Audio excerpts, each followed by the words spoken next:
Bom dia, boa tarde ou boa noite para quem estiver assistindo. Estou retomando com mais uma aula do nosso módulo introdutório e o tópico de hoje é sobre estruturas de repetição. A gente vai falar sobre while, do while e for. Primeiro de tudo, aqueles conhecimentos necessários para a aula.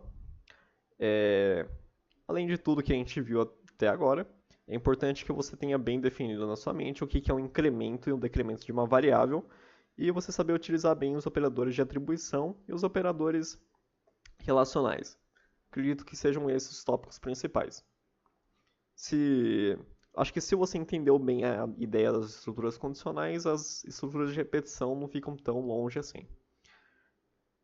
As estruturas de repetições também podem ser chamadas de laços de repetição. Então, se você vê esse nome aqui nos slides ou em algum outro lugar, saiba que é a mesma coisa.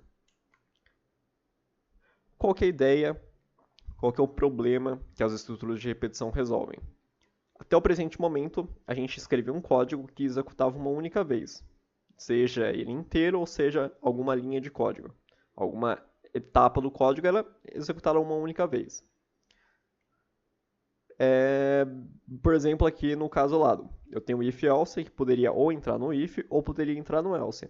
Porém, entrava nenhum desses dois apenas uma única vez. Não tinha como, por exemplo, eu entrar aqui no if uma vez e em uma outra ocasião entrar no else na mesma execução. Se eu quisesse fazer isso de novo, eu teria que reiniciar o meu código, eu teria que rodar ele de novo.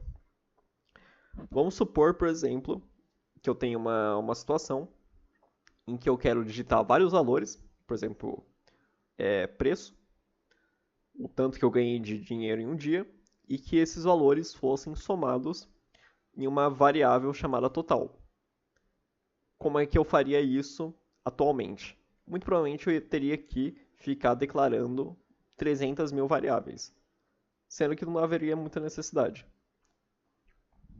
Bom, mas assim, a ideia das estruturas de repetição vai ser evitar isso, vai ser permitir que uma sequência de código seja repetida N vezes. Todas as estruturas de repetição vão ter três coisas que serão levadas em consideração na hora de pensar no código. O ponto de partida, o valor inicial, uma condição da continuidade, uma condição para continuar a repetição, o loop, e um incremento barra decremento para evitar o loop infinito. Faltou a palavra infinito aqui, mas é loop infinito. Basicamente, a única coisa que sempre vai estar... Você não precisa dessas três sempre, mas é uma maneira de pensar. Mas a única coisa que é obrigatório existir é a condição de continuidade. Porque senão você acaba criando um loop infinito. Óbvio que às vezes você pode dar uma pequena gambiarrinha ali, que a condição de continuidade seja você falando que aquilo ali é verdadeiro ou falso sempre. O primeiro de todos é o laço while. Ele é muito simples de entender, muito simples mesmo. E se você não entender, você vem aqui nessa frasezinha que você vai entender. Essa aqui é a frase que define como o laço while funciona. Enquanto uma condição for verdade, repita essa sequência de código. Simples assim. Vamos pegar aqui o exemplo desse código. Eu estou recebendo um valor, enquanto valor for maior que 10, ou seja, enquanto essa condição aqui for verdade, enquanto o valor maior que 10 for verdade, repita essa sequência de código. Lembrando que você sempre tem que ter o incremento ou decremento para não ficar um loop infinito. Se eu não tivesse esse valor menos menos, o valor nunca iria diminuir, então sempre estaria imprimindo isso aqui. Então basicamente é isso. Enquanto o valor for maior que 10, vai imprimir valor atual, valor. E vai diminuir o valor em 1. Quando diminuir aqui, ele vai voltar aqui para essa linha e vai perguntar de novo, o valor é maior que 10? Vamos supor que eu coloquei o valor 15 aqui. Recebi 15. 15 é maior que 10? Verdade. Vai imprimir valor atual 15 e vai diminuir. Vai vir aqui para essa linha valendo 14. 14 é maior que 10? É verdade. Vai imprimir, vai diminuir. 13 é maior que 10? Vai imprimir e vai diminuir. E assim até chegar no 10. Quando chegar em 10, 10 não é maior que 10. Então, essa sequência de código aqui não é impressa. e todo o nosso laço de repetição deixa de existir. Aqui um exemplo anterior, eu recebi o valor 30, que acabou sendo meu valor inicial. Minha condição de continuidade foi o que eu escrevi, valor maior que 10, e o incremento barra decremento é o valor menos menos, ou o valor menos 1. Então, com a entrada 30, é essa sequência de impressão que eu vou ter. Quando que a gente usa o laço while? A gente sabe o valor inicial, o ponto de partida, mas a gente não sabe quantas repetições terão no total. Ou pelo menos não é tão fácil, barra rápido, deduzir essa quantidade de repetições. E além disso, a condição ela vai ser avaliada antes de executar os códigos. Então, antes de executar isso aqui, a minha condição é avaliada. Vamos usar aqui o exemplo. Se eu digitar 30, tem 20 impressões. Se eu digitar 100, são 90 impressões. Se eu digitar 123, são 113 impressões. Você vê que, de acordo com a entrada, não é tão fácil assim deduzir. Se eu perguntasse aqui para a pessoa quantas repetições acontecerão se ter um número de entrada 3.427, não é tão rápido a pessoa deduzir. Então, você sabe o valor inicial, você sabe que é 3.427, só que você não sabe quantas repetições terão no total. Ou, pelo menos, não é tão fácil de deduzir. É mais ou menos esse ponto de partida que a gente tem. Tem uma coisa aqui que faltou, que é a variável incrementadora. Geralmente, a gente sempre usa um código com um contador barra incrementador, que ele serve unicamente para acompanhar o número de repetições. A gente, quando for trabalhar com isso, a gente usa uma letra. Começa em I, J, K, W e Z. São as mais comuns de usar. Por exemplo, esse código aqui, eu tenho um valor total, e enquanto o I for menor que o valor total, basicamente eu vou imprimir isso daqui, ó. Falta tantas repetições. Isso daqui estava mais no final, mas começaria, por exemplo, 100 menos 1 daria 99. Faltam 99 repetições. O I está acompanhando as repetições em si. Quando o I está valendo 1, está falando que é a primeira repetição. Quando o I valer 2, é a segunda repetição. E assim por diante. Isso aqui é muito relevante, essa variável incrementadora, quando a gente tem situações em maratonas de programação chamada N entradas. Basicamente, o código ele vai falar assim, é o seguinte. Você tem N casos de teste dentro de uma execução só. Que é basicamente, você vai colocar as variáveis de entrada N vezes. Então, você vai colocar uma vez, vai ter uma resposta. Você colocou 3 casos de teste. Você vai digitar várias entradas, vai ter uma resposta. Foi o primeiro caso de teste. Vai ter o segundo caso de teste. Digita de novo. Terceiro caso de teste. Digita de novo. Com o while, você pode fazer dessa forma aqui. N casos de testes, while N menos menos. Faz aqui. Eu tenho um caso de teste que eu só recebo um valor. E ver se ele é ímpar ou se ele é par. Por que while N menos menos? Porque quando ele chegar em 0, significa 0 também pode ser visto como false. Então vai estar um 0 aqui, o while vai entender como falso. Então ele não vai executar. E quando você estiver usando aquele conceito de fast I/O, é sempre bom você colocar um flush aqui, porque quando você tem estruturas de repetição, sem o flush ele não imprime direto. O laço do while, ele tem uma execução muito parecida com o laço while. Ele tem uma pequena diferença. Ele é sempre executado pelo menos uma vez. E a sua lógica por trás é faça tais códigos enquanto uma condição for verdadeira. Então, ele vai fazer todos esses códigos aqui enquanto essa condição for verdadeira. A condição ela é avaliada depois. Então, é por isso que ele executa pelo menos uma vez. Nesse meu código em questão, eu estou digitando um valor e estou somando numa variável total. Estou digitando um valor, salvando uma variável total. E está fazendo uma pergunta aqui se a pessoa deseja continuar digitando valores. Se ela digitar 0, vai parar. esse digitar 1 vai continuar. E no fim eu tenho uma variação aqui, while continuar. Eu até coloquei de comentário que aqui poderia ser continuar igual a 1 ou continuar diferente de 0. Só que nesse caso eu estou colocando aqui, assumindo que o usuário não vai digitar valores diferentes. Mas se você quisesse, teria que ser continuar igual a 1, para evitar que o usuário digitasse 3. Se ele digitar 3, vai parar o código também. A gente usa o laço do while com a mesma motivação do laço while. A gente não sabe a quantidade de repetições. E a gente quer garantir que o código seja executado pelo menos uma vez. E aquele comentário, a condição ela é avaliada depois dos códigos serem executados. Na maior parte das vezes a gente sempre vai usar o while, comparado aí de while do while.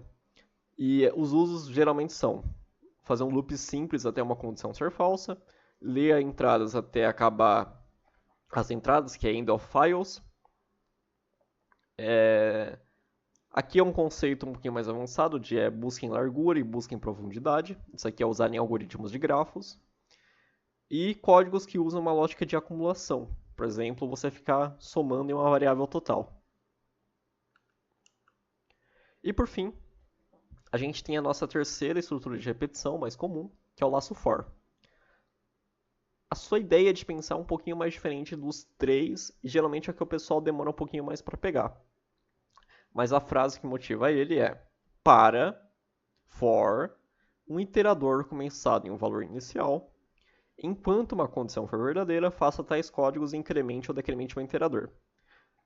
À primeira vista, parece algo extraordinário, algo difícil. Mas vamos ver esse exemplo de código. O valor inicial, tenha na cabeça que ele só é considerado uma única vez. É considerado só na primeira iteração. Então, você não fica... Esse aqui seria o nosso valor inicial. Você não fica pensando nele, tipo, todas as iterações. Eu estou falando o seguinte, que as minhas repetições elas vão começar com i valendo 0. O i valendo 0 é o ponto de partida. Enquanto i for menor que a, sendo a variável a valendo 10, enquanto i for menor que 10, faça essa sequência de códigos aqui, volte para cá, ele vai voltar para esse ponto aqui, e vai somar i mais mais. Então, basicamente, o que acontece aqui é o seguinte. Eu estou só imprimindo i. I imprimiu 0, ou seja, começou no ponto de partida 0. 0 é menor que 10? Verdade. Vai imprimir 0. Vai voltar para cá, para esse pontinho aqui do i mais mais. 0 mais mais é 0 mais 1. Vai valer 1. Aí ele vai avaliar aqui. 1 é menor que 10? É verdade. Então, se 1 é menor que 10, vai imprimir o 1 aqui e vai voltar para cá, para essa linha aqui. I mais mais. 1 mais 1 vale 2. Vai avaliar de novo. 2 é menor que 10? É verdade. Imprime 2 e volta aqui para a linha de iteração. E assim por diante, até chegar num valor que não seja válido. Por exemplo, 10 é menor que 10? É falso. Então não vai imprimir nada. A sintaxe é um pouquinho estranha, é um pouquinho difícil de entender, mas simplesmente assim, quando você pega a primeira vez, você sempre vai entender. Aqui eu coloquei para ficar um pouquinho mais visível, mas de novo, o nosso valor inicial é 0, eu considero o valor inicial uma única vez, eu não tenho que ficar pensando nele toda vez. A condição de continuidade é o i ser menor que 10. Quando ele atingir 10, o nosso laço se encerra, porque o ponto que para de ser verdade é quando ele atinge 10. E toda vez que eu executo os códigos, ele faz essa execução aqui, esse incremento, que ele foi incrementado em 1. Tem como fazer for aninhado, que é um for dentro do outro. Isso aqui é até muito comum, a gente vai ver isso aqui em algoritmos de ordenação. Lembrando que eu citei anteriormente que tem aquelas variáveis de incremento, aquelas variáveis iteradoras, que é o i, j, w, k, z. Esse aqui é um exemplo em que elas aparecem. O primeiro for sempre, geralmente a gente usa i, e for mais internos, o primeiro for aninhado sempre é J. Esse aqui é um código que está imprimido na tabuada. O que que acontece? O laço for, ele é executado tudo de uma vez. Como assim? Eu tenho o nosso for int i, começando em 1. Enquanto o i for menor ou igual a 10, vai imprimindo os códigos e vai incrementando de 1 em 1. Só que o que acontece aqui? Ele imprime essa linha aqui da tabuada, e enquanto esse for aqui ele não se encerrar, não vai vir aqui para o i++. Primeiro, não vai nem imprimir o cout de pular a linha, e nem vai vir aqui para cima. Porque para cada loop do i, ele tem que fazer 3 coisas. Tem que imprimir tabuada do tal coisa, tem que fazer esse laço for aqui, e tem que imprimir uma linha. Quando terminar tudo isso daqui, aí sim volta para cá. De novo, quando estiver com i valendo 2, ele vai imprimir tabuada do 2. Vai fazer todas essas iterações aqui. Então, o j começando em 1. Vai imprimir 2 vezes 1 é igual o resultado de 2 vezes 1, que é 2. Aí o j vai para 2. 2 vezes 2 é igual a 2 vezes 2, que é 4. E assim vai. Aqui fica mais claro de entender o que está acontecendo. Ó, eu tenho o início do for do i aqui, que é a tabela do 1. E aqui eu tenho todas as repetições do for do j.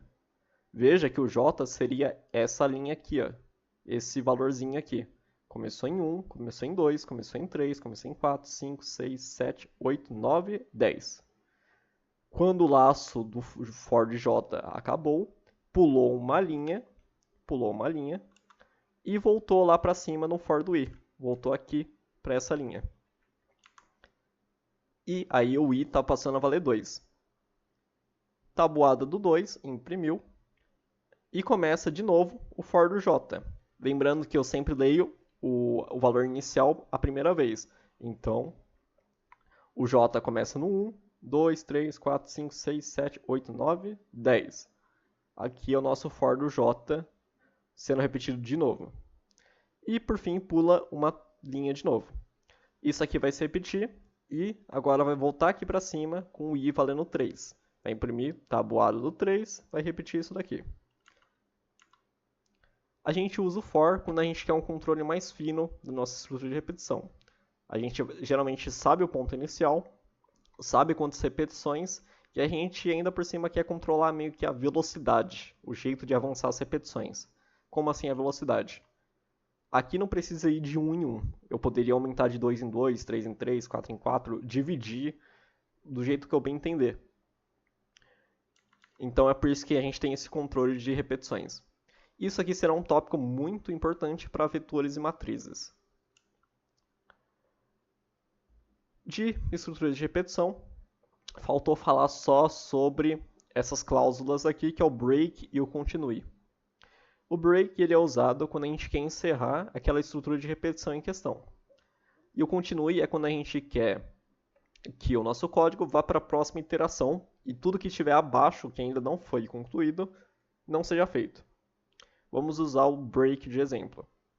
É um laço de repetição bem simples. Começa em 0, enquanto o i for menor que 10, faz i++. Quando o i atingir 5, eu quero que o meu laço de repetição se encerre. Então ele vai imprimir, vai começar em 0. 0 é igual a 5? Falso, então não entra no if. Vai imprimir 0. Com 1 acontece a mesma coisa. 1 não é 5. Imprime 1. 2, 3, 4. 4 é igual a 5? Não. Então imprime 4. Vai voltar aqui para cima com i valendo 5. 5 é igual a 5? É verdade. Chega no break e todo esse laço de repetição se encerra. Você pode até ver que ele não imprime mais nada aqui. Não imprimiu nem o 5, nem o 6, nem o 7, nem o 8, nem o 9. Deixou de existir, acabou, encerrou todo esse laço for. E o continue, ele é muito parecido, só que diferente. Mas basicamente é o seguinte, é a mesma lógica. Vai imprimir o 0, 1, 2, 3, 4. Quando chegar aqui, 4 vai valer 5. Se 5 for igual a 5, continue. o que é a ideia desse continue? É basicamente, tá falando pro nosso código que não é para ele continuar a sequência aqui do for normal, é para ele ir para a próxima iteração. Continue para a próxima iteração. Então, basicamente, quando o i for igual a 5, ele vai voltar para cá para o i++. Então, o i, que era 5, vai valer 6. E vai imprimir 6. Você vê que até que o 5 ele não foi impresso, mas os demais foram. Bem, o jeito mais simples de você aplicar isso é utilizando e aplicando isso em exercícios. Então eu coloquei aqui uma vasta gama de exercícios e eu vou colocar a resolução nos comentários depois. Eu coloquei também um desafiozinho aqui, que mais para frente eu vou resolver ele em vídeo. Mas qualquer dúvida, sugestão ou críticas é só deixar nos comentários. Até a próxima.